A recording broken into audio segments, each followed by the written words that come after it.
The moment he rode away, I knew something was wrong. It wasn't what he said. It was what he didn't. The dust hadn't even settled when silence took his place. The kind of silence that feels heavier than noise. The kind that presses against your chest until breathing feels like work.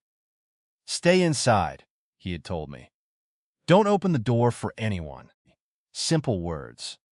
But the way he said them, like he already knew I wouldn't listen.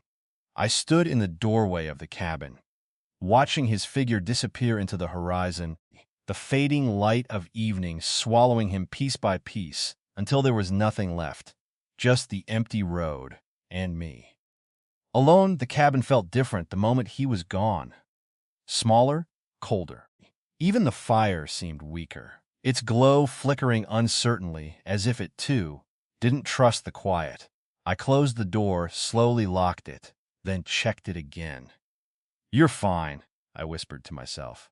But I wasn't, because nothing in the Wild West ever stayed quiet for long. I tried to keep busy, moved things around, aided wood to the fire, chocked the windows twice, then 3 times. Anything to keep my mind from wandering. But it did anyway. Why had he left? Where had he gone? And why did it feel like he hadn't told me everything? The questions circled endlessly, each one heavier than the last. Night came quickly. The sky turned dark, swallowing the last traces of light, and the world outside became nothing more than shadows and shapes. I sat near the fire, my knees pulled close, listening at first. Nothing, then a sound soft, distant. I froze. It came again. Footsteps, not his. My heart began to race. "Maybe it's just the wind," I whispered. But the wind didn't walk. The sound moved closer. Slow, careful. Like whoever it was didn't want to be heard.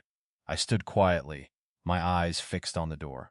Every instinct told me to hide, but another part of me, stronger, sharper, told me to face it. The handle moved. Just slightly, a test. I didn't breathe, then a voice. "Open up." Roof. Unfamiliar. I stepped back. "Who is it?" I called out. Silence. Then, "We know you're in there." My chest tightened. There was more than one. "You don't have to do this the hard way," another voice said. I glanced toward the back window. Too small, too exposed. No way out. "You're alone," the first voice continued. They knew. Or thought they did. My mind raced. Think the fire, the shadows, the space. An idea formed. Risky, but better than waiting. I moved quickly, grabbing a blanket and tossing it over a chair near the fire, shaping it just enough to look like someone sitting. Then I stepped quietly into the corner, watching. The door burst open. 2 men entered. Rough. Armed eyes scanning the room. "There she is," one said, nodding toward the shape by the fire. They moved closer, closer. And then I moved. Grabbing the iron poker from the fire, I struck hard.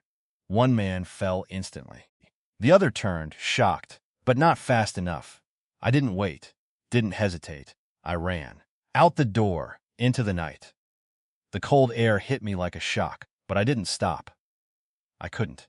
Behind me, I heard shouting, angry, confused good. That bought me seconds, maybe more. The ground was uneven, the darkness thick, but I kept moving, guided only by instinct and fear.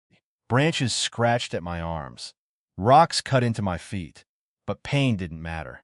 Survival did. I didn't know where I was going, only that I couldn't stay. Not there. Not alone.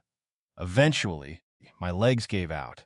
I collapsed behind a cluster of rocks, my breath coming in sharp, uneven bursts. Silence returned. But it wasn't the same. This silence was earned.